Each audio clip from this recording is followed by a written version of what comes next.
Hello everyone, and welcome to episode 386 of the MTGGoldfish podcast. I'm Seth, probably better known as Saffron Olive, and we have the full crew here this week. Kicking things off with the owner of MTGGoldfish, Richard. How are you this fine Monday, Richard? Hey Seth, doing well. Celebrated my first Father's Day. It was exciting. Oh, right. Happy Father's Day. Yeah, that's super exciting. Yeah. Did you guys do anything special or just kind of do stuff around the house? Just barbecued with some friends and nice. Yeah, I got to wait a couple of years for my son to get old enough to get free gifts. Yeah. I want a drawing to put on my fridge. These are life goals. Oh, or just some magic cards. Just tell him what Jund staples you need, Ragavan or something. I'll ask him to reinterpret Tarmogoyf art for me.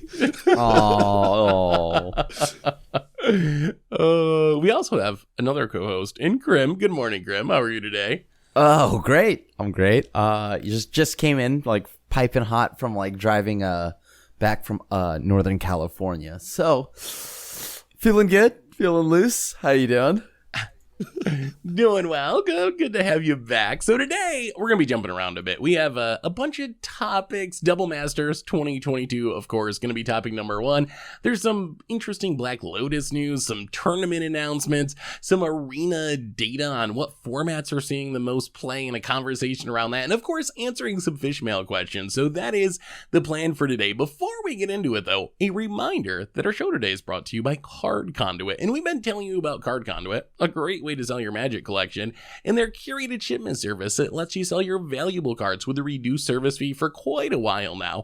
As long as your cards have a retail value of at least $2, you can send in as many as you want and still just pay a 5% service fee. And like with all of Card Conduit services, you don't got to sort your cards, you don't got to grade your cards, you can just skip over all those hassles and just safely package everything up and ship it out, and you'll even get a detailed report with the results. So you can check out Card Conduit's curated shipment option as a way to buy list cards with fast processing, optimized prices, and the low service fee of just 5%.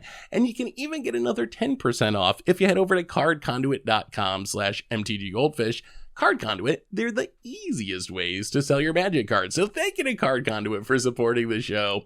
And let's talk some Magic. Let's start with never-ending spoiler season. It's happening again. We're in Double Masters 2022 spoilers. It's a huge set. It's got a ton of cards in it. I don't think there's any point in doing a traditional spoiler podcast because it's all reprints. That's the whole gimmick of a Masters set. But I did really want to get your guys' impression of this set. We got a pretty good chunk of it. We have this spreadsheet that we're tracking EV and also how much of the set has been previewed. And we're at like 57% of Mythics, 41% of Rares. So we've gotten, let's say, half the set so far. What do you guys think? What's your initial impression of Double Masters 2022? Let me give a quick heavy hitter breakdown here. I'll list some of the expensive cards since we should kind of know what the cards are. That makes sense. But let's go over cards that are. First, we'll go over cards that are $50 plus, and then maybe $20 plus. So we have Ren and 6 clocking in at $60. Imperial Seal, mega expensive. Now it's reprinted back to 100. Dockside at 50, Cavern of Souls 65, Mana Vault 60. And then I guess the next tier of cards, Consecrated Sphinx $40. Like when did that happen? Yeah, Bitter Blossom 40, Crucible of Worlds 40, Seasoned Pyromancer 45, Teferi's Protection 35, Sensei's Divining Top 35, Phyrexian Altar, which I missed earlier, 55. And then I guess $20 cards like maybe Damnation, Green Sun Zenith, Liliana the Last Hope at 15. So those are kind of the expensive cards that we've seen in the set so far. And I'll link the spreadsheet in the description, and of course MTG previews if you want to see all the cards. Some of them do have some sweet new art, especially the borderless version. So I'll link all that stuff in the description if you're watching this on YouTube, or head over to mtgpreviews.com if you're not, if you want to see all that stuff. So there's certainly a lot of expensive cards in the set. There's no doubt about that. Like the EV of the set right now, the average mythic value is over $31. The average rare value is almost $8, over $7.50. So just from a pure dollar and cents standpoint, about halfway through the set, the value is really good. There's a lot of high-end cards in this set. Although one thing that stuck out to me is it's very Commander focused. And I know there's this like meme where every time we get like Modern Horizons or a Master set, everyone says, Commander Masters. Most of the time I disagree with that. In this case, this really does pretty much look like Commander Masters to me. Like that huge list of cards you read off. Sure, there's a Wren in there. Bear Blossom, I guess you can argue is a modern card, even though it doesn't really see much play at the moment. But really, like, all the heavy hitters are Commander cards, right? Like that seems to be the focus of the set. 100%, right? Like I agree. I mean, like it feels very Commander focused. I mean, if Dockside Extortionist isn't a good sign of that, you know what I mean? Like I did like some of the reprints though, just for like, you know, the pricing as we had mentioned, like a Damnation and like Seasoned Pyromancer and stuff like that. Like these are all cards that I welcome. I am worried though, because we got a good amount of the mythics, right? And we got a good amount of the rares. I'm hoping what's left is still going to be super solid and not a bunch of like random bulk. Because there's now a chance where like the haymakers have been revealed. You know, obviously to make it a little more like like loaded on spoiler season, but then the rest of the set could just be like, I don't know, random rares that you didn't even know like existed or even like is over $1 even. So I am a little bit worried about that. I think that's going to happen. So Wizards decided to add like a gold theme to the set, right? So there's a lot of 3 and 2 color cards, and a lot of the 3 color cards are from precons, like the original Commander precons and whatnot. And people in general don't play 3 and 2 color cards in Modern and Legacy, stuff like that. And that is what's causing like the mid end to the low end cards all look like Commander cards, right? And it really gives off the vibe of a Commander set. Whereas like at the very top end, like you can make some argument that it's for older sets, right? Or for other formats, right? Like Wren in 6, Cavern of Souls, Allosaurus Shepherd, Seasoned Pyro. Like, yeah, you would actually play that in a 1v1 format, but like the rest of the set is all like Commander cards. And I think that's a problem. Like, where do you? I don't know. Like every set is a Commander set now, right? Like, what if you wanted to play Modern and you needed a lot of Modern reprints? Yeah, they gave you like 2, but we need more than 2, right? We need like a lot of them for Modern to bring the price down, right? And if you don't put it in this set, what are you gonna do, right? Like, so what they're gonna do and what they have done is they're gonna stick it into like Commander Legends, right? So that the Modern player has to buy Commander Legends and end up with all these Commander cards they don't want, right? And I don't know, like I just there's like one set, like maybe I guess we get Eternal Masters and another Modern Masters, right? But something tells me Modern Masters is going to be filled with like suspicious looking Commander cards as well. So I don't know. It feels like too much, right? Like every product is a Commander product, right? Like what about, you know, you wanted to play some non-Commander formats? Was that not like known though? Like, I mean, I figured it was already that way and it was going to continue to be that way. I think my expectation was there'd be like a random Teferi's Pro or Dockside in here and not that like, you know, 70% of the cards that you open will be for Commander, right? Like if you take a booster pack, like most of the cards in there will be for Commander. Yeah. I mean, 100%. I think part of what makes it so stark in this case is a lot of the cards just literally aren't legal in Modern or Pioneer. There's so many old Commander precon cards, and I'm glad that they're being reprinted, but you see like Gave, you see Aminatou, you see Arjun, you see Shattergang Bros. Like a lot of these are Teferi's Protection, Dockside Extortionist. A lot of these cards just have never been legal in formats like Modern or Pioneer. So I think that makes it very obvious that the cards are printed for Commander, because some of the cards, if you see a random Eldrazi, you see an Ulamog or something, sure, you're going to play in Commander, but you can at least make the argument, oh, you could play that in Modern. Even like Nicole Bolas God Pharaoh, no one like seriously plays that in Modern, but there's been people who've played like 5-color Tron decks for memes. Like it's legal in the format and you can do things with it, but a lot of these cards just like literally aren't even legally be played in Modern. And I'm glad they're reprinting Commander stuff. That's great. I have no qualms with that. Like, Commander is the most popular format. We need Commander cards to get cheaper. So I'm happy to see, Imperial Seals and all these expensive cards get reprinted for Commander players. But I do have a concern that Modern's really expensive right now. And I was kind of holding out hope that this set was going to really help bring down the price, at least to some extent. And halfway through spoiler season, I'm kind of like, all right, like, Cavern's going to get cheaper. That's nice. Seasoned Pyromancer, I guess, like, that helps a few decks. But there's not really a ton that's like, okay, that's really going to bring down the cost of having a new player join the Modern format, or even an existing player, like, build a new deck in Modern. I'm just not seeing a ton of stuff that's going to help that style of player, really. I'm hoping fetches are still waiting to be revealed.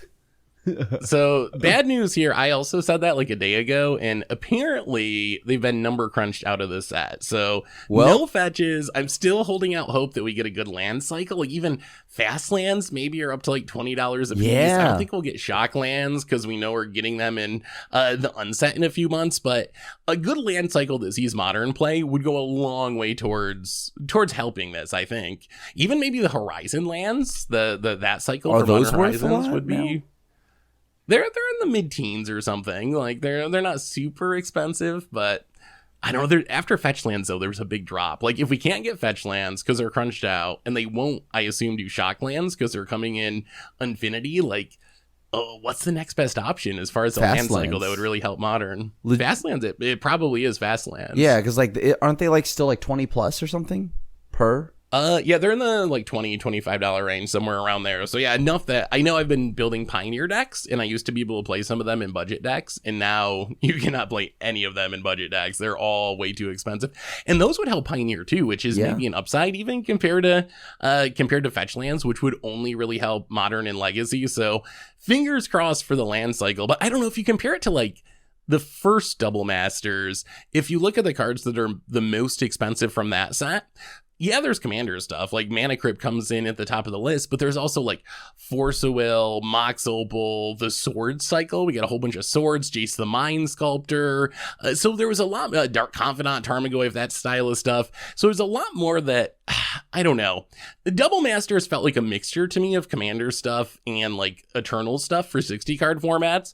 Double Masters 2022 feels like a Commander set with a little bit of stuff, tossed in for the Eternal players at this point, which if Modern wasn't so expensive, I wouldn't be as worried about it. But I don't know. I'm a little concerned. It's just hard to recommend new players get into Modern at this point because the decks just cost so much money, and I'm not sure that Double Masters is going to be the solution to that problem. All right, I wanted to get your guys' opinions on the Borderless cards. So the Borderless cards in this set all have new art, and that's the only place new art shows up in. And what do you think about that? So the Borderless cards only show up in the infamous collector boosters, right? The four. I don't believe so. No, I believe they you show get up them in as normal well boosters as well. In normal at any significant quantity, or is it like a lotto card at that point?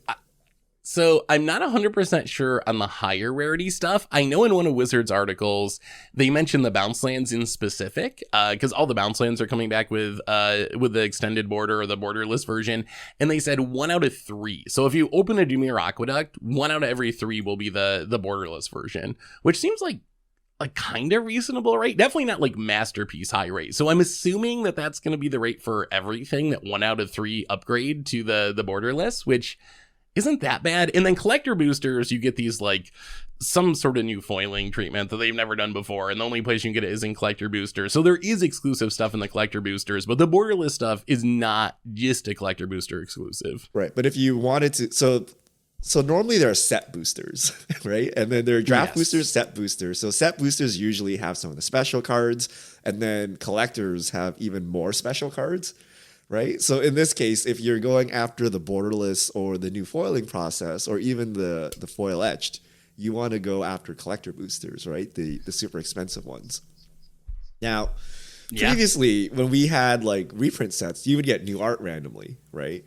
Yeah. And now they're locked behind these higher tier cards. How do we feel about that? Because we've always said like, okay, we want to make the cards as cheap as possible. Let's lock the new art and the fancy art and all that stuff behind optional, more expensive things and let kind of the whales drive down the price for everyone else. And I think we're starting to see it in action here. Like, what do you guys think about this kind of new art, borderless stuff? I think that's totally fine, right? Like, as long as there is a cheap version of the card, I think that's all that matters. And all the, I mean, I love new art. So like I'll be the whale that is gonna try to get the fancy arts, right? But yeah, like otherwise all I think I care about if I were trying to go into the game for budget would be that there is a cheap variant of it. And so if they reprint this into the ground with the basic art, that's fine. I mean, yeah, I'm also fine with art being like a more exclusive thing. I will say the Borderless art is really good. In a lot of cases, I think the Borderless art's just like better than the original art. There's some just great pieces, especially, did you see the Chaos Warp with Black Lotus art coming back for the first time? They literally pulled him out of retirement to do art. He hadn't painted in years. So it's so cool. Like some of the Borderless art's just so good. And I'm fine with that. I'm fine with there being a $25 Chaos Warp because it's got really special rare art as long as there's $1 Chaos Warp. So my concern is more just like, are we getting enough reprints to make the game accessible? And I feel like we are for Commander, but not necessarily for other formats. But what do you think, Richard? Is it a bad thing to have all the new art be on these Borderless cards that are going to be a little bit harder to find? So I like the end game, but it rubs me the wrong way because the base product didn't get any cheaper. You know, when we said like, let's lock expensive things, the premium things behind a more expensive pack, there was some expectation that the base product would get cheaper or something, right? Because in old master sets, we used to get new art. Now we don't anymore, and it's been locked at a higher tier. But rather than everything shifting down in price, it all kind of just shifted upwards in price. So while I agree with like the end game, like this is what it should look like, it feels kind of bad during this transition, right? Because during previous season, like one of the exciting things about Master Set is the new art, and now you know for sure they're locked behind more expensive cards. So I don't know. I'm kind of mixed on this. Like I get what they're doing, but it feels bad. Like I wish they could drive the base price down more because it's like, is Dockside going to zero? Not really. Dockside, they reprinted it as a mythic, right? And then now they made new Dockside art or whatever, right? Or Ragavan or whatever, right? So I don't know. Feels a bit weird, but I guess this is what it's going to be. And I should say there's a couple of exceptions. Dockside actually just straight up has new art, even on the normal version.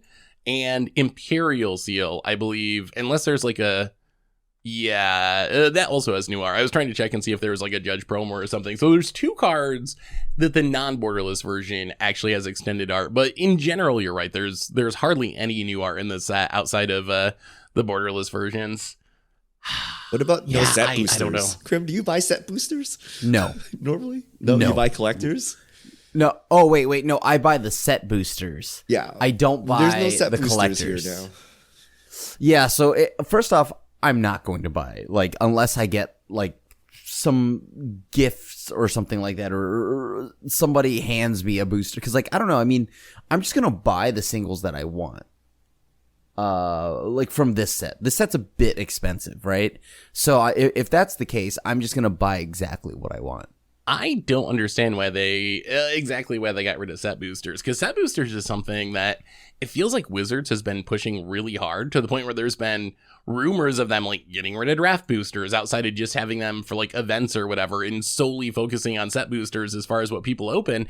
So it's definitely weird to me that this pretty collector-y style set doesn't have set boosters. So you either get draft boosters or you get the collector boosters, and the collector boosters are really expensive. They're $60 a piece or something if you buy a booster box. It's like $250 for a four pack box that we talked about a few weeks ago.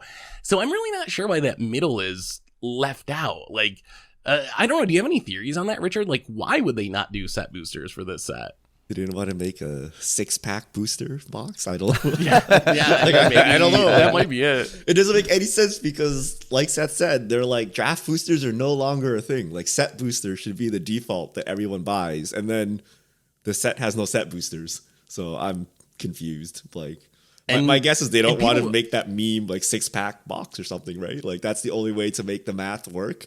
And they're like, this is a little weird. So no. And I guess collectors can just meme on the 4-pack boosters, but we don't want normal people to meme on the set boosters. I have no idea. Yeah, and I don't think anyone, like, if you're someone who buys set boosters, I don't think you're just going to upgrade and be like, oh, I'll get collector boosters this time around, because the price is just so huge. Like, set boosters are slightly more expensive than draft boosters, but in the same range.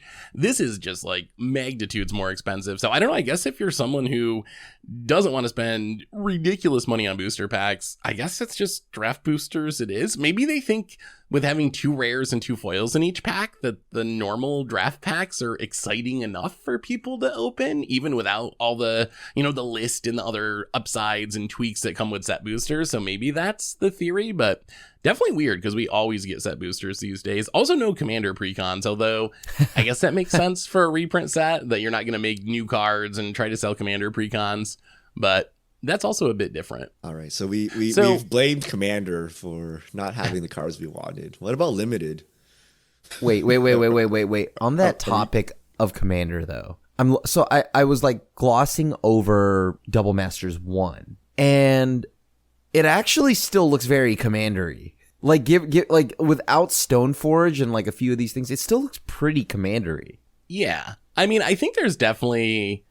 I think that where I see the difference mostly is I feel like a lot of the cards that are commandery can also be modern cards in Double Masters 1, like swords and worm coil and things like that. When a lot of the cards in Double Masters 2022 are just like straight up, you're only a commander card. Like you cannot play it in modern or whatever. So I don't know. I feel like there's I would have to actually like go through and crunch the numbers and be like, oh, what format does this see play in? What percentage of the sets for commander or otherwise? My guess is that if you did that, you would come up with commander being more heavily represented this time around. Not that there's nothing for modern, but I think compared to last time, I see it as having less for modern at least. But is that not how you see it, Krim?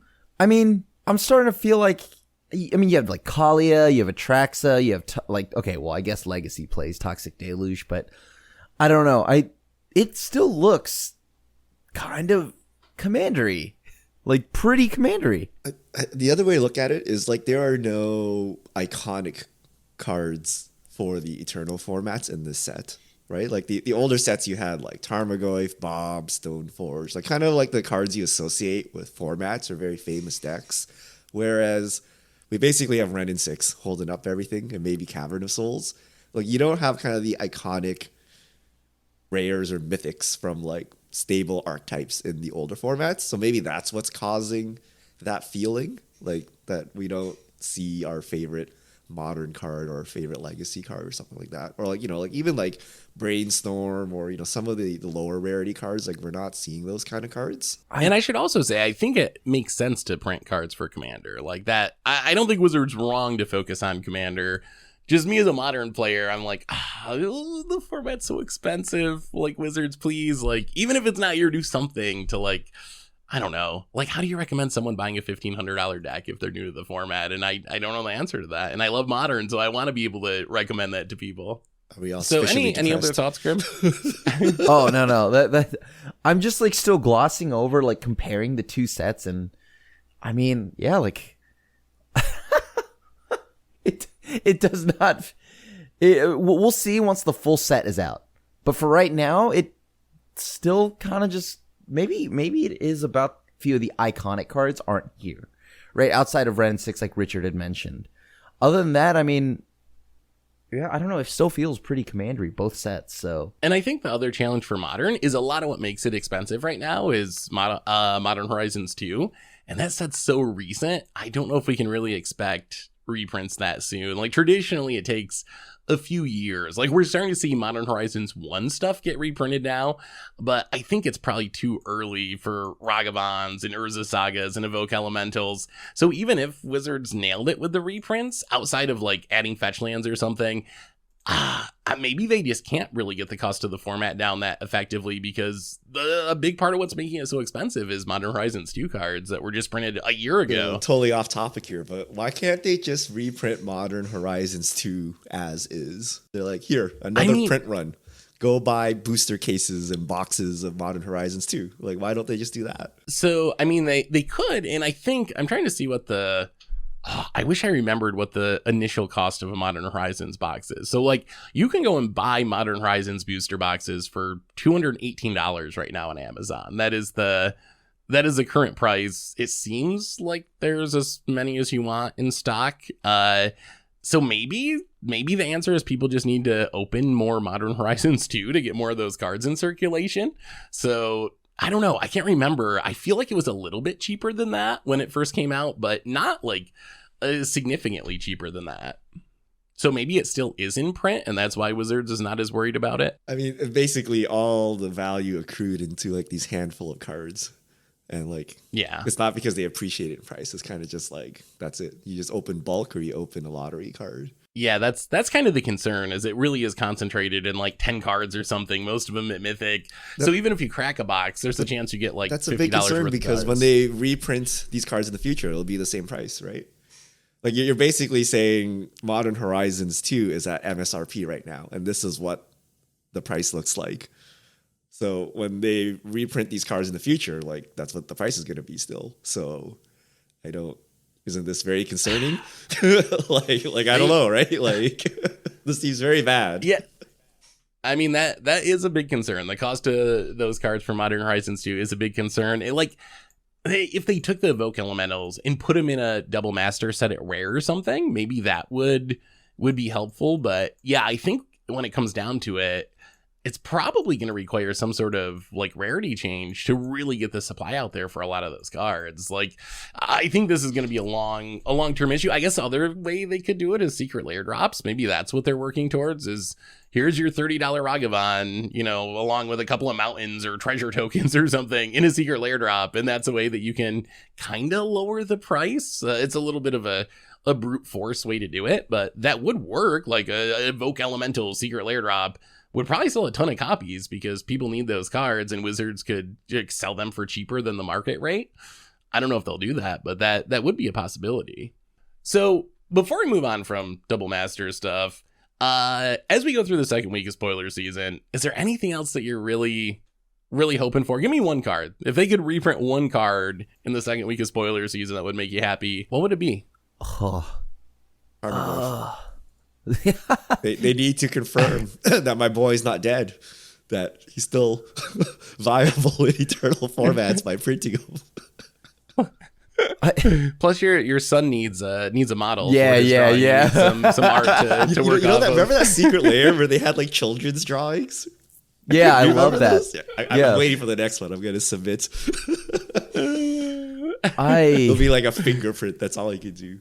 That would be adorable, and I like, because let's be honest here, I don't know what's going on in the original Tarmogoyf anyway. So That's what I'm saying. It's like abstract. No one knows. That's Yeah. fine. So I'm A-okay with that. But for me, I mean, there's two cards that are already reprinted, but I want new art of it. Ooh, what are those? Bitter Blossom and Amanatu. Ooh, those are very crim cards. Bitter Blossom, I think we would have seen the new art by now. Right. I don't know. I think it They seems usually like they've spoil been them all putting it together. So yeah, if you don't see the new art, it's not happening. Well, then that makes me extremely sad. Especially, there has to be something for Amanatu, though, right? She's on the pack. And it's not the artwork that's on the card. So I'm kind of sad. I don't know where it is. I'm hoping it gets revealed, because it's either that or I will always welcome a brand new art of the God Pharaoh, always, or a new border or something. Just give me a new God Pharaoh. But if of the cards that aren't already reprinted, although those are like technically what I want really bad, even though I don't think any of those cards are really all that expensive. Bitter Blossom is the most expensive thing that I want reprinted right now. But yeah, and fetch lands have been ruled out, so I guess at this point now, I think the thing that just off the top of my head is now fast lands. I think fast lands would be nice. And yeah, other than that, it's everything else is Modern Horizons 2. Yeah, that is kind of one of the concerns. I will say I don't really understand the rhyme or reason of what gets borderless art and what doesn't. Like the Mimeoplasm does, and Chattergang Brothers doesn't, Cedrus does, and then Karavik doesn't. So I don't know. I don't know how they decided, because a lot of very similar cards. Some of them get the new art in the borderless print, and then other ones don't get any new art. So I don't know how they figured that out. For me though, Force of Negation, I think, is the biggest single card. And then I'm also, if we can't get fetch lands, the fast lands would be really helpful. And I would also just accept like Stoneforge coming back at rare would be helpful. That sees a lot of play in Modern right now. Even like oddly Mox Amber is like almost 50. But remember when we laughed at Mox Amber and called it the worst Mox ever, and now it's like one of the 10 most expensive cards or something in Modern because it sees playing combo decks. So more stuff Thanks, like that would combo make decks. me anything that is going to see play in Modern, even just the rest of the Modern Horizons 1 cycle. We got Seasoned Pyromancer, but like Urza, Ranger Captain of Eos, Yawgmoth. I know it's not like a true cycle, but that cycle of cards would that would make me really happy. So just anything that can help bring the cost down to Modern decks would be really, really beneficial. I think one that I like. I guess Modern players wouldn't like need it because you can't play it there, but Force of Will, that'd be nice. Yeah. You know, that's a good one that walks the line too between like Commander players want it and Legacy players want it. So that one like makes a lot of people happy, but well, we'll see. We should have the full set on Friday so we can discuss all the EV and all this stuff in full next podcast. But let's keep moving on. Krim, we got some news about Post Malone this week. Yeah. What did Posty do? So it seems that Posty went on to Howard Stern, and on Howard Stern, Howard Stern asks Posty, what's the most he's ever spent on a Magic card? And Posty honestly answered, and it was $800,000 on an artist proof signed by Christopher Rush, Black Lotus. So, yeah. $800,000. You know, I gotta say, like, when you want it, you do, like, go get it, I guess. And Posty did exactly go and did that. And wow, it is. I think I almost fell over. I was like, that's so much money. I mean, that's also got to be incredibly rare. Like Black Lotuses are already the most iconic card in Magic and incredibly scarce. And then this is an artist proof and it's signed. When you add that together, this might be a one of one or one of a very small number of these cards in existence. Kind of the funny thing is, I don't think artist proofs are actually even tournament legal technically. Aren't they blank backed? Yeah, they're blank backed. The back is blank. So I don't think it's even technically tournament legal, but wow, what a card. I don't know if it's legal in that like giant block of ice he probably has it in. Yeah, I don't think you're playing it anyways, right? Like,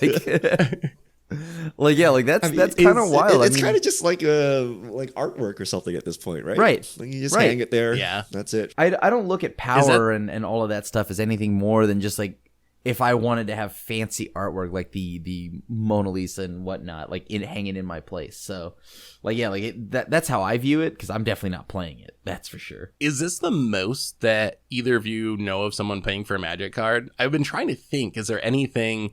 I'm sure there's some like test print proof one of one Mark Rosewater's wedding announcement card or something that would be absurdly expensive, but I can't think of another time I've heard of an $800,000 card. I can't think of a time either. So I think I'm gonna go with this. Like the prior to this, I think it was like 400,000 or something. What for like a Black Lotus? Like 10. There was a Black Lotus or something. There was a 500,000 PSA 10 Alpha. There Lotus. There it is. That's what it was. It was which Post also bid on, by the way. I think he lost it. What? So this was his fallback. Like, all right, I'll get the artist proof. So I don't know if this is a meme or not, but the person who won it outbid Post Malone and then sold it to him after. So I think Post ended up with it anyway, but I haven't verified this one.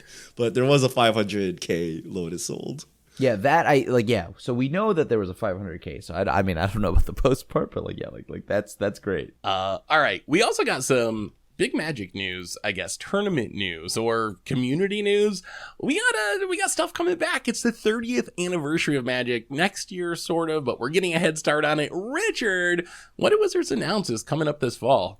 All right, Magic 30th anniversary is coming, and it's going to be a year-long celebration, and we're starting the party with a blowout event in Vegas. So tickets go on sale in July. They're going to get more details, but there will be virtual tickets, so you can participate if you're at home, or single-day general admission starting at $75. Highlights include a modern tournament that feeds into a top 8 beta draft.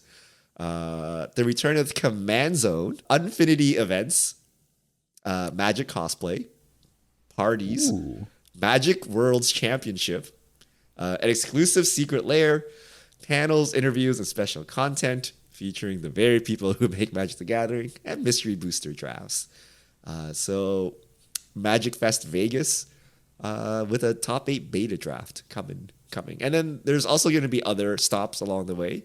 They've also listed North Carolina in February, and there'll be more after, but they haven't listed that. But yeah, big Vegas event for Magic 30th year. That sounds so spectacular. I know we were there at the Vegas when they did the first beta draft. That was one of the coolest Magic things I've watched. Like, that was just such a cool moment. It was so fun to watch, so unique. So I'm really excited to see that coming back. And I mean, it seems just like a good time. I always have fun when I go to Magic events in Vegas anyway, but it seems like a really cool weekend, and it's nice to be able to get back together. Even though I took the tournament risk and went to Richmond and then immediately got COVID, it's still sweet that we can get together and play Magic now after a couple of long years off. So do you think either one of you are going to go to this? What are you thinking about that? I want to. I don't like it's in October. Yeah, it's like around Halloween, like just before Halloween. Oh, yeah, it's Halloween. That's right. It's like the day before. I mean, I want to. I don't know. We'll see. It sounds really fun. Obviously, being in Vegas, seeing friends, that's always nice. Yeah, I think being in Vegas makes this very appealing, right? Because it's Vegas, right? There's lots of food, there's lots of things to do. There's, it's a big event, right? So I think the return of Vegas means a lot of people are going to go to this. I will say it's a little disappointing for a 30th year anniversary. Like, there's nothing really special happening here, right? It seems like just any other Magic Fest, but maybe that's good because it's in Vegas, then you can go do other Vegas-y things. But the main draw will be meeting everyone, like meeting the community and having people, because it's Vegas, you'll have people from all over the world coming in. So it should be a fun celebration. So I think there'll be a lot of people going, and maybe it even sells out. I don't know. There must be some capacity limit to this. And I'm curious what the virtual ticket is, so we can watch making of Magic panels online. Like, what are we doing exactly with the virtual ticket online? My guess is it lets you buy a secret lair. And that's that's what people will use it for. But I don't know. I'm curious what we do with this. I'm on board. Yeah, I was going to ask. That was the next thing I was actually going to ask. And also, I'll say, like, traditionally, Vegas is the one that everyone goes to. So if you're the type of person who wants to meet as many people as possible, but you only want to go to one event each year, traditionally, that's GP Vegas, Magic Fest Vegas, whatever the name happens to be. Like, Vegas is the one that draws people in. So it's definitely one that I have marked on my calendar as one that could potentially be fun to go to. So we'll see as it gets closer, but I think this will be a big one. Do you think people are going to pay for that virtual pass, though? Is this a normal thing? Like, I don't follow a ton of other esports. When League of Legends or whatever big company does an event like this, is it normal for them to charge people an amount of money to watch a stream, essentially, is what it sounds like? There's the BlizzCon This is more akin passes. to like a Comic-Con virtual pass or a BlizzCon virtual pass or something, right? Rather than an esports event. But like, what about BlizzCon? Yeah, what do you get for a BlizzCon virtual pass? I don't even know. You get to just watch, like the reveals and all that stuff and everything that's going on. So, like, you get to see the new Diablo game and how they managed to make the monetization hilariously bad, and things like that. No, I don't speak for it makes sense because there's a lot of exclusive content at those ones, but there's like no exclusive content at a Magic Fest, right? Yeah, it's got to be the secret lair, it's gotta be right? Secret That's lair. got to be You what you're need the paying pass for. to buy Secret Lair. I think that's what it's going to be, and that's how they're going to sell it. Because it would be very disappointing if you had to pay $30 to watch Worlds. Like, if they're trying to charge to like watch the stream of Worlds or something, that would really rub me the wrong way. So I hope you're paying to get extras and there'll be a stream of Worlds for everyone to watch. But then if you pay the $30, you can get a secret lair drop or see behind the scenes stuff that maybe you couldn't see otherwise or something. But I hope the whole thing is not paywalled, because that's kind of an expensive ticket. Maybe the top 8 beta drafts is paywalled. Okay, I could see that. If you're doing different stuff that wouldn't normally be on stream, I mean, I guess I would like it to be free if was I had free my the first choice. time But around, right? I could see the justification. They streamed it. I 'cause remember it was part watching of the the stream Grand after Prix the coverage, fact. Yeah. right? Yeah. So I don't know. Maybe is this some person with a GoPro at the Friday night party, and you get to participate? Okay, that could be sweet. Well, it'll be interesting, and we'll get more information in July. I think they said it seemed like they kind of put this together really quickly, and there's not like an invite list that's out yet for the most part or anything. So we're supposed to be getting more information in the not super distant future. All right, I got one other topic for y'all before we answer fish mail. So we got some more data about what formats are being played on Magic Arena. And this comes from Untapped.gg, which is a arena tracker. And then they track the formats that are played by people that sign up for their tracker, essentially. So it's not every single arena player. It's a subset of arena players who use Untapped.gg. But the numbers are pretty stark. This was from the end of April through June 6th, so a couple weeks ago. Standard, and this is best of 1, best of 3 combined, and rounded to the nearest whatever. But standard 2 million matches played, Explorer 500,000 matches played, Historic Brawl 360k, Historic 250k, Alchemy 42k. So I have 2 questions. First, what do you make of these numbers? And second, how much weight do you put in these numbers? Like, how good of a sample is Untapped.gg users? Let's say we could see all the data. We had the internal Wizards data, which I'm sure they have, of every single match that's played by every single player. Do you think it would look much different than this percentage-wise as far as what formats people are playing? I would believe that yeah, there's definitely a lot of info that like isn't like talked about or shown on these Untapped.gg numbers. So I think for our purposes, these are roughly accurate. And for our purposes, I mean, when we podcast, right, we were talking to people that are fairly enfranchised in the game, right? And they're like quite serious players, and you might call them spikes or semi-spikes, or like if you're just watching Magic content or following Magic content, you're quite invested. So I would think this is roughly correct, right? Like people who go out of their way to track data and install Untapped.gg app, they like to play these formats. Standard's most popular, followed by Explorer. And now that's going to be different from people who just play on their phone and never read like any piece of content, don't know what the meta is, don't know what a mana base is, things like that. Like that's going to be a different audience. So I think the total data will be different, but I think like for enfranchised Magic players, I think this should be roughly correct. That was kind of my thinking. Like, it would be different overall because the people who are using Untapped are got to be some of the most dedicated players. It's got to be the whales. It's got to be the hardcore free-to-play grinders. Like, people who are playing Arena a lot. If you're someone who has gotten to the stage of finding out what Untapped.gg is and installing it and using it to track your matches, you got to be in the top some percent. I don't know what that percent is, 5%, 1% of Magic Arena players as far as how dedicated you are.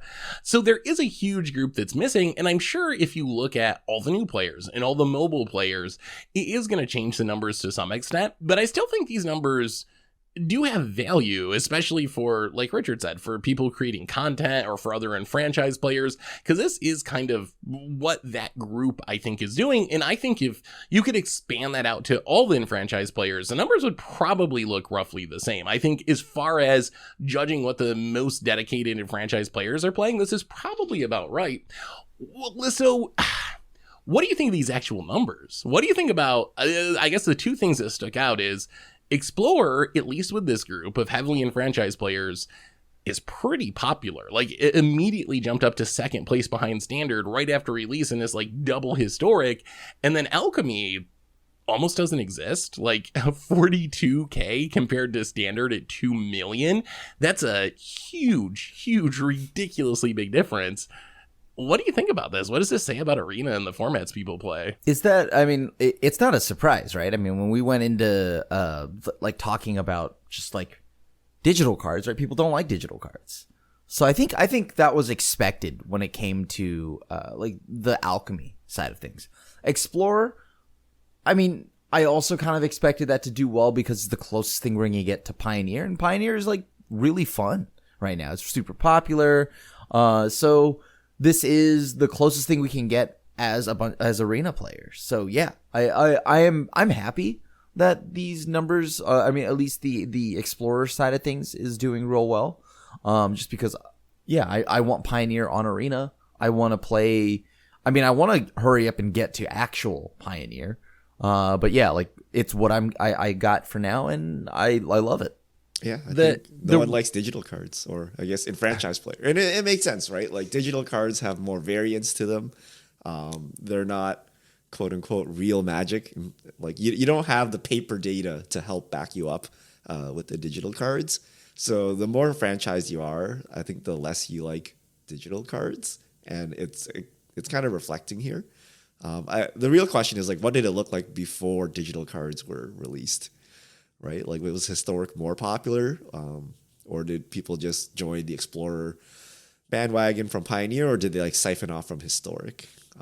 But yeah, I think no digital cards. I would also love to see if Explorer actually brought people back to Arena, because I know people have said that. People at the stream or on social media said they quit because of Alchemy and digital only cards in Historic, but then when Explorer came out, they said, okay, I'm going to come back and play this new format because it doesn't have those cards. So I'm curious if that actually brought more people into Arena or back to Arena. As far as the rankings, though, the actual order doesn't surprise me, but Alchemy at 42K, that surprises me. That would mean that for every one game of Alchemy played, there's 47 games of Standard played. Like, that's, I don't know, that surprises me. Like, I knew Alchemy wasn't the most popular format, and I expected it to be near the bottom, but I don't think I expected it to be that far at the bottom, where it's like 2% of games played or something like just absurdly low. I wonder if that'll change. Like, we're getting into the big Alchemy push. They're releasing the Alchemy Horizon set. It's going to be on the Mastery Pass. I think it's going to be really telling if we can look at these numbers the end of August, maybe a couple of months from now. I think that's going to determine whether Alchemy like actually remains a somewhat viable format or if it just disappears. Because if this summer doesn't increase that number and get people playing Alchemy, I guess that's it. Like, what more can Wizards do that they aren't doing this summer with Alchemy Horizons and with all the support it's getting? So I think it's really a make or break couple of months here leading into Standard rotation in September for the Alchemy format, like an existential crisis really for this format and whether people are going to play it. Do you think it will? Do you think we'll be talking about Alchemy differently by the end of the summer, or do you expect that this just is what it is? I think at this point, it would probably take a lot, and I mean a lot, for us to be talking about Alchemy. There has to be something entirely different. So something that you couldn't get from just like, they would have to do more, I don't know, Commander Legends drafts or something like that through Alchemy. I think it's dead. They need to give it away for free, and even then, I don't know if people will play it. So I think the reputation has been ruined. Like, it's clear that like paper players don't like digital only cards, and not only that, but its reputation is already ruined. So I don't know how they fix this, short of just giving it away for free and hoping people are so bored that they play it. And knowing WotC, they won't, right? So I think it's dead, and I don't know why they keep investing in it. So the only saving grace is that data is wrong, right? Like, maybe if you're a casual player and you're just trying to do your daily grind, get your gold or whatever, everyone plays Alchemy, right? And that there's actually a lot of Alchemy happening, just not through enfranchised players. That would be the only saving grace for Alchemy. And I think that's true to some extent, in part because of just how Arena's set up and how like the new player experience stuff is Alchemy now for a lot of it. So I think if you looked at the player base as a whole, I'm sure Alchemy performs somewhat better.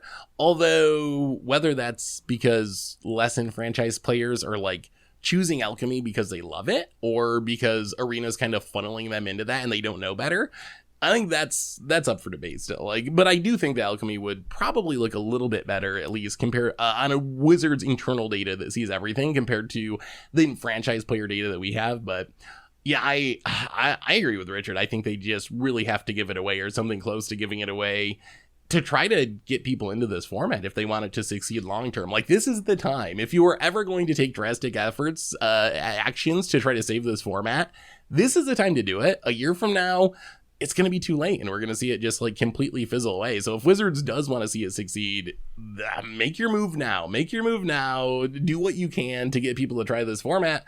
Otherwise, just forget about it and give us Pioneer Masters or something. Yeah. I would also be fine with that. Anyway, I think those are all of our topics for today, which means it's time for some fish mail. Richard, take it away. All right. If you have questions, send them to @MTGGoldfish with the hashtag MTGFishmail, and we'll get to your questions on air. Hato200, with no changes to Modern for multiple BNRs, I feel it's obvious it's time to unban. Deathrite Shaman feels like the obvious choice, but do you think they'll spring for 2 unbans? I think we need more unbans, but their rate is too slow for an MH2 dominated Modern. I very much agree with this. A while ago, a few months ago now, I actually did an article that was tier ranking the ban list. Maybe it's like 6 months ago now. And I ended up with almost 10 cards, like 8 cards that I felt pretty comfortable with Wizards unbanning, or at least giving a test run. And I think that that's one way that Wizards can shake up the format a little bit. With Modern Horizons 2 being so powerful, being so heavily played, I really think it's time to reevaluate the cards on the ban list. I think the Deathrite is very high on my list. Birthing Pod Splinter Twin, you could argue about that being possible. Hypergenesis, I honestly, with so many Cascade decks now, I don't know if I'm more scared of Hypergenesis than I am of what's already happening in the format. Green Sun Zenith, I could see an argument for. There's a lot of cards that I think are worth at least having a conversation about. So I would totally love to see more Modern unbannings, quicker Modern unbannings, starting with Deathrite Shaman. I don't know, you were anti-Deathrite, right, Richard, as far as unbanning it? Are you still, with Modern in its current state, against the unbanning? I don't know. So Deathrite does like nothing against like half the field. But the question is, does it coalesce like every mid-rangey deck into Golgari colors, or one of the 2 colors? No. I don't know. But like graveyard hate on it is pretty good. So I feel like we kind of need it. But I don't know. Is Jund gonna be good? I don't think so. Right? Like you know what I mean? Like I think you would just use this in like, the question is like, what broken deck currently exists that will like abuse Deathrite even further? And I'm not sure. But I mean, like, wouldn't you say it's needed? I feel like it's probably needed, right? Right now? it's like, needed, but I like to see mid-range in the format, like real mid-range, right? But the question is like, if you do this, will you make like everything a Deathrite deck? I don't see that happening, so I feel that's safe, right? Just like when we unbanned Stoneforge, like it didn't really do anything, right? So I feel Deathrite's kind of the same, but I don't know. Like, is it still too powerful? I think we've power crept Deathrite Shaman. Is that a thing? Have we power crept Deathrite Shaman, the 1 mana 1/2 that has like a million abilities? The first 1 mana Planeswalker.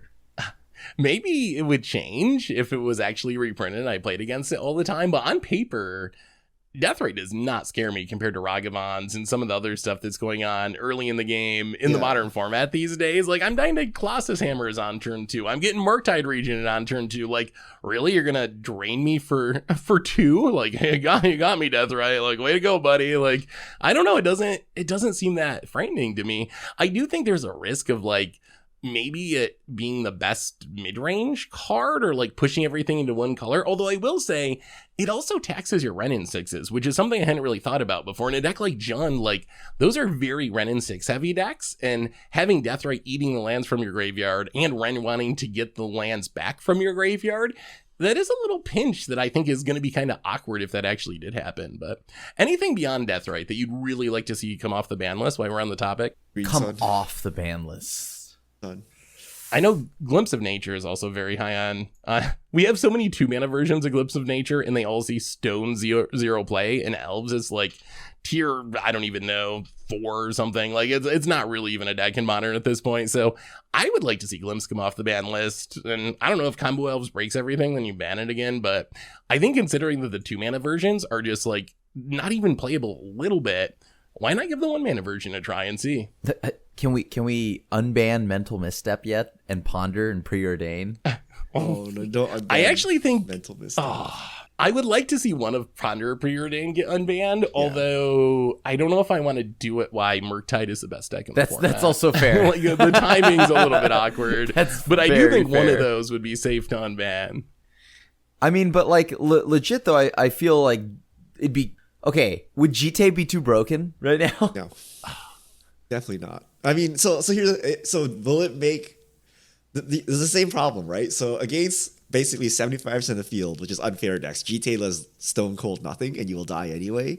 But if you're a mid-range deck and you play a Stone Force GTA deck, like, good luck, right? Like, you're not beating just that, done. right? So if you want to play mid-range, you need to play GTA now, and that's the only mid-range option you have. I don't know. It's kind of like older formats where, like, if you want to play like a slower deck, it has to be a stacks deck, because that's the only way you survive against like every combo deck in the format. So this is like the opposite, where if you want to win the mid-range battles, but like maybe like Deathrite balances out the GTA, right? So you're pulled towards Deathrite or you're pulled towards Stoneforge. But I still feel like none of this matters because combo decks will reign supreme, right? And like, yes, you know, your Jund deck becomes white or something, Abzan, and you play Stoneforge GTA or something, but who cares? Like, everyone is still turn 2 killing you anyway. So I don't know. I feel like some of these like don't matter, but they only matter to a certain subset of matches. Yeah, Punishing Fire is very similar to that too. Like, against a huge percentage of decks, it's like, sure, whatever, shock me for 3 mana as many times as you want, I'm just gonna combo you. But then if you're playing like Merfolk or something, like, you do just kind of randomly get wrecked. And those decks already are suffering so much. Like, that would be my concern with Punishing Fire and Jutating cards like that, is we want mid-range and like creature-y tribal decks and stuff to be better in the format, because those decks are all so bad right now. So even though those cards I think would be safe against the top of the meta, it might just be the final nail in the coffin of some of those archetypes that I think most people would rather see improve and be a part of the format rather than get even worse. I think just unban all the cards and then just ban them back, right? Like, I think a lot of these are safe, and I think we'll never know. We'll just sit here and say, what if? Like, what if they just, like, does anyone care to preserve the current modern meta? Like, if not, then just unban like 10 cards and then start banning the problematic cards again. Just don't unban the stuff that was printed in like the last 3 years. Yes. I don't want to deal with Wizards Lures or for Oko Oko and, like, again. Let's go. Hogak is back. Although, is Hogak even good anymore? I don't know. Who knows these days? Modern. Hogak just eats a wild solitude place. now or something, right? Like, who cares? Yeah, no, maybe it's fine. Yeah. All right. Solid gold toilet. I just purchased Secret Rendezvous for my mono white commander deck. So my question is simple. Richard, are you happy now? Took so long for mono white players. Now, the secret solid gold toilet is to put it in all your decks, including Azorius decks and 5-color decks. No. Then That's not. then you have attained enlightenment. You have attained enlightenment at that point. You have. I don't know if I ever want to be that enlightened. Yeah. You'll see. Ron Belofsky, voting with wallets. We keep saying every set or major master set that, whoa, this is it. It's more expensive. The only way to stop them is to vote with our wallets and not buy it. So why has this never happened? Because Magic's super addictive and fun. And when it comes down to it, like, it's very easy to say, like, we should do this. But then when it comes to actually putting that into action, it is much, much harder. And the thing is, you need a critical mass of people to join you to make it worth it. Like, there were people that quit Arena because of alchemy cards or whatever, as a small example, but that doesn't really matter. Like, you need a ton of people that are actually joining you and doing that for it to actually make an impact on the bottom line. And I just don't know if it's possible to actually have the community be that organized and coalesce behind something like that. Homer will be so happy. This is Ristic study in real life, right? It works if everyone does it and everyone's like, I'm not going to buy anything, right? But then one person is like, well, people are going to buy this product anyway, so I might as well get the reprints I need while they're cheap, right? Because people are going to buy it anyway. And then everyone else ends up buying it, and then it turns out to be the best-selling Secret Lair or Double Masters like ever, and Wizards is like, great, we'll just keep doing it, right? So this is exactly that kind of game theory. Like, everyone needs to stop buying, but then you're like, oh, I I need that one Dockside. I need that one Ragavan. I got to do it, right? And then Wizards gets the confirmation they need, right? It works, right? Like 4-pack collector booster boxes seems like a meme. People are gonna buy that up anyway. Yeah, right? And Wizards will make more money than they've ever made before, and it'll be a smashing success. So, yeah, it's good. You gotta have discipline, and discipline is hard because we're all addicted. I've been seeing that, like people are like, oh, I've already purchased some boxes of Double Masters. I'm like, oh, that's so much for so little. No. I want to see the world's. You know how on YouTube people make like the largest pack openings or something. I want to see someone open like 1,000 Double Masters collector boosters or something, just like some obscene amount. That is going to be a very difficult thing to do. Well, maybe Post Malone. Oh We'll yeah. Oh, we should ask how many packs did he buy. He's like, I can only afford 1 pack. It's ridiculous. Wizards has gone too far. All right, so that's all the time we have for Fish Mail this week. Thank you to everyone who sent in questions. If you have questions, send them to @MTGGoldfish with the hashtag MTGFishmail, and we'll get to your questions on air. And I believe that brings us to the end of episode 386 of the MTG Goldfish podcast. So Richard Crabb, thanks for hanging out. Thanks to everyone for listening. Thanks to Card Conduit for supporting the show. And we'll be back next week to talk about the rest of Double Masters and whatever else goes on in the world of Magic. So until then, have a lovely week, everyone. And this is a crew signing out.